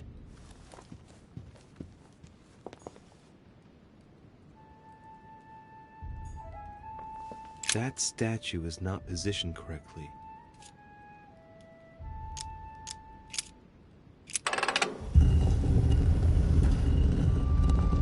Open sesame.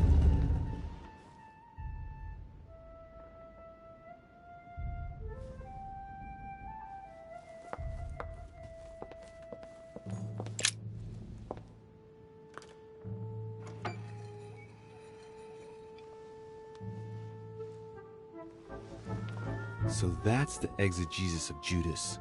I hope Mortimer doesn't read it very often, otherwise he's going to notice that someone's stolen it. But that's just too bad. I need it.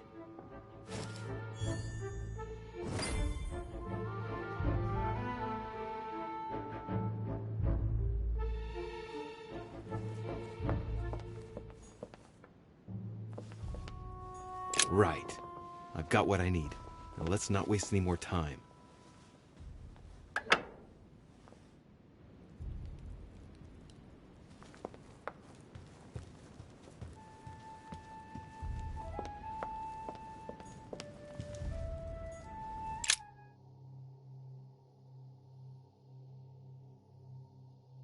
Right. It's definitely an armillary sphere, but I have to find one that I can take with me. Otherwise, I risk drawing too much attention to my comings and goings. Now, where can I find a smaller one?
Ah, Louis.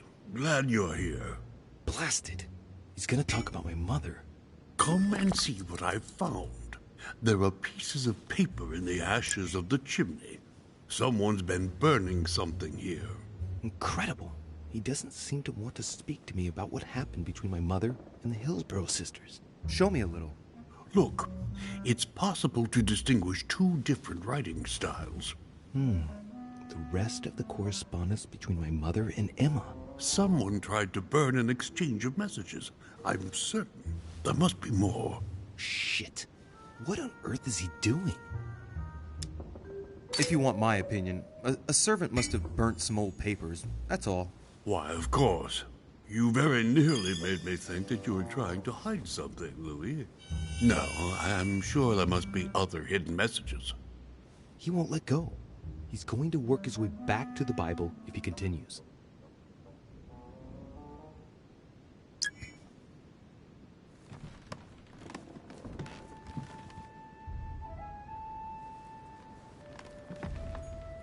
chest with the occult symbol representing air.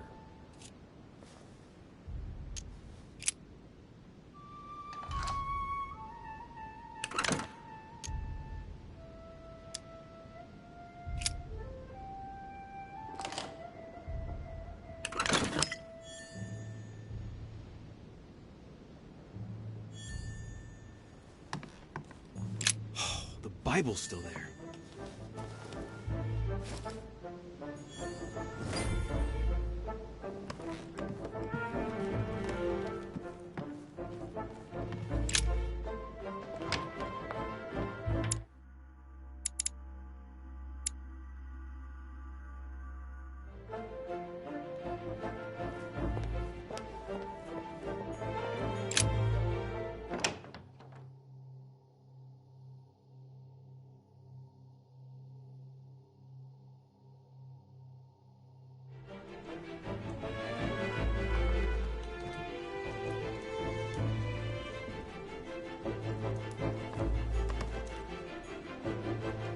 An armillary sphere. Perfect. That will save me some time. I only hope that he isn't going to realize it right away.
Right. This time, it'll be a lot quicker. If I remember rightly, the code was 1191.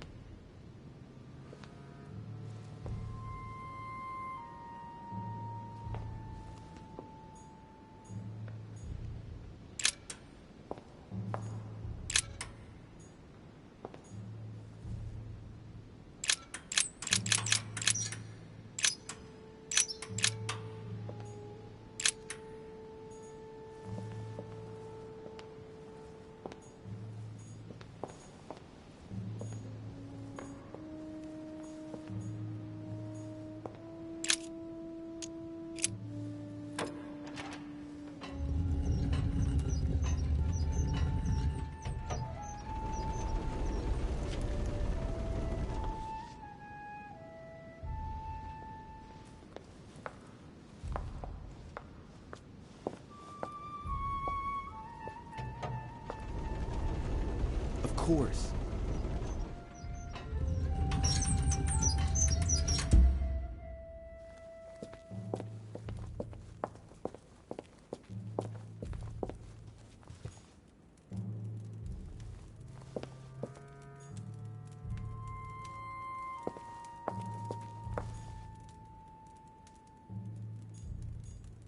There.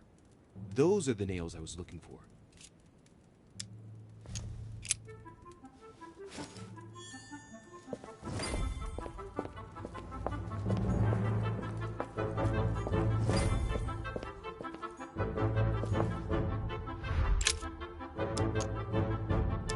All right, come on, let's get out of here. 6466, if I remember correctly.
So, good.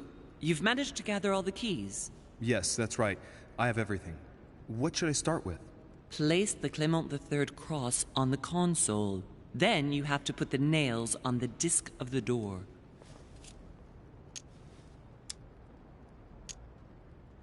All right, my turn now. Go ahead, impress me.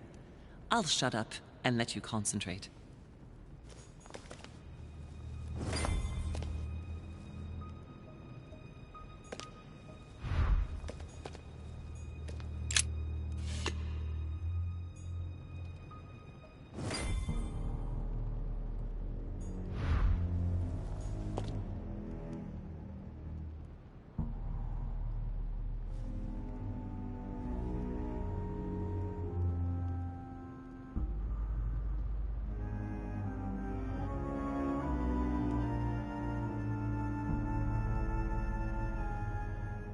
This exegesis contains comments from Judas on the different Gospels. It only contains certain chapters and verses, and the chapters are indicated by Roman numerals. The lexicon refers to different chapters and verses from the exegesis of Judas.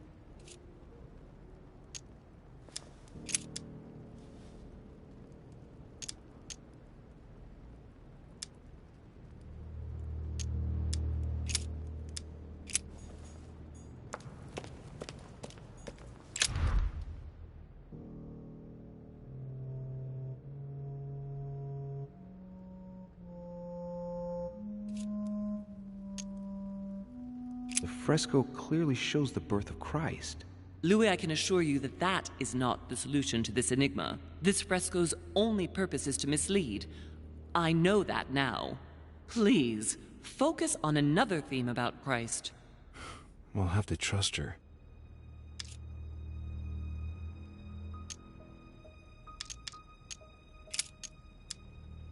It looks like there are 3 types of inscriptions. These towns have one thing in common. They're all related to the life and death of Jesus. For example, Jordan is the place of the baptism of Christ.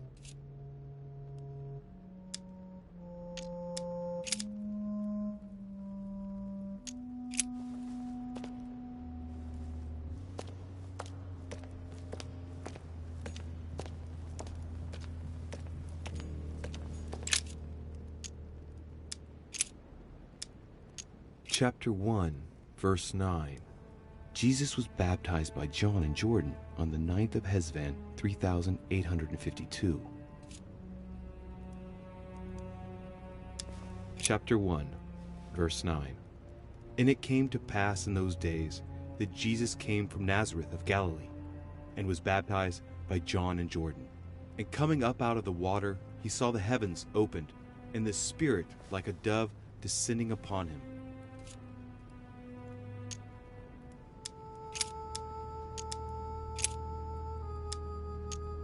Chapter 2, verse 6. Jesus was born of Mary and Joseph on the 22nd of Tebeth at midnight, 3762, in the village of Bethlehem. Chapter 2, verse 6. And so it was that, while they were there, the days were accomplished that she should be delivered of a child.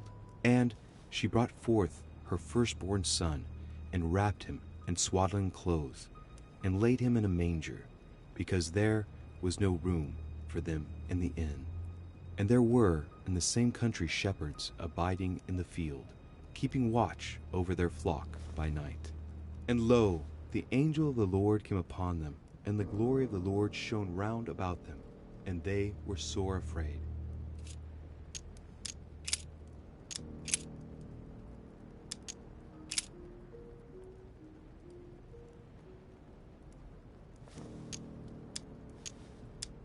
Chapter 24, verse 3.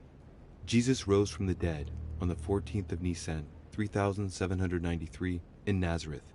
He appeared with a halo above his head. Chapter 24, verse 3. But when they entered, they did not find the body of the Lord Jesus. While they were wondering about this, suddenly 2 men in clothes that gleamed like lightning stood beside them. In their fright, the women bowed down with their faces to the ground. But the men said to them, "Why do you look for the living among the dead? He is not here. He has risen. Remember how he told you while he was still with you in Galilee."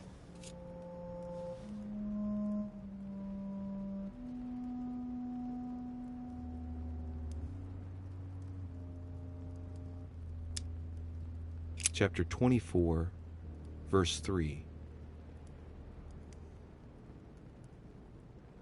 Jesus rose from the dead on the 14th of Nisan, 3793, in Nazareth. He appeared with a halo above his head.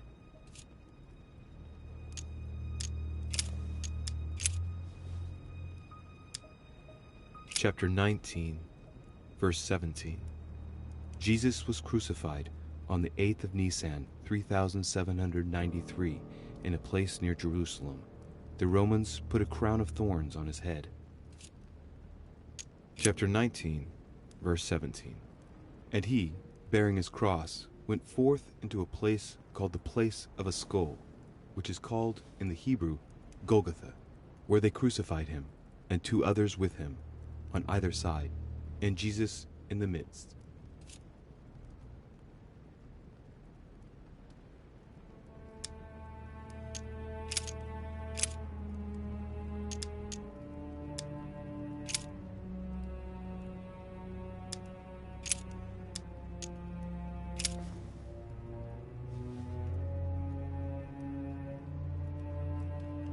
Chapter 5, verse 2. Jesus cures the sick and lame on the 8th of Adar, 3791, in Jerusalem, at the pool of Bethesda. All stand and fling away their canes. Chapter 5, verse 2. Now, there is at Jerusalem, by the sheep market, a pool, which is called, in the Hebrew tongue, Bethesda, having 5 porches. In these lay a great multitude of impotent folk, of the blind, halting, and withered, waiting for the moving of the water. Jesus saith unto him, Rise, take up thy bed, and walk. And immediately the man was made whole, and took up his bed, and walked. And on the same day was the Sabbath.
Works.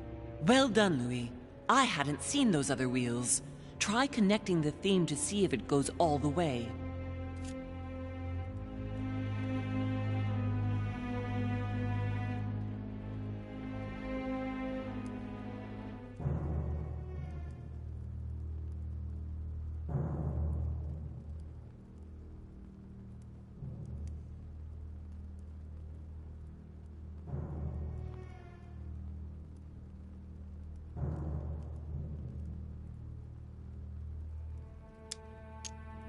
There must surely be a connection between the wheels.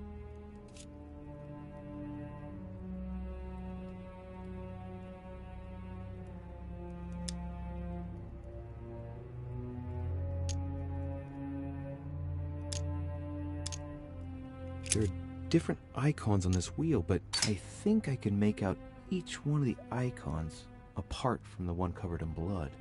Going clockwise from the one I just mentioned, we have the halo that represents the resurrection.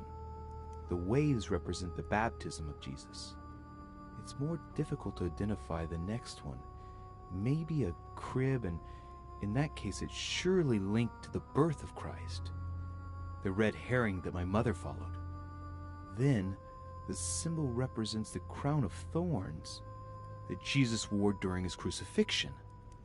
The dove also represents the baptism. Certainly another red herring. Then comes the symbol of the Trinity. And finally, the candle that must stand for the Last Supper.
Chapter 2, verse 6. Jesus was born of Mary and Joseph on the 22nd of Teveth at midnight, 3762, in the village of Bethlehem. Chapter 2, verse 6. And so it was that, while they were there, the days were accomplished that she should be delivered of a child. And she brought forth her firstborn son, and wrapped him in swaddling clothes, and laid him in a manger, because there was no room for them in the inn.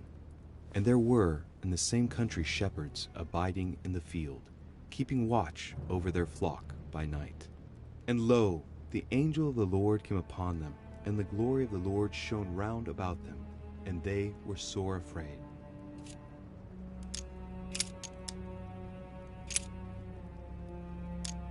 Chapter 2, verse 6. Jesus was born of Mary and Joseph on the 22nd of Teveth at midnight, 3762, in the village of Bethlehem.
I can feel the lever at the bottom. Good luck.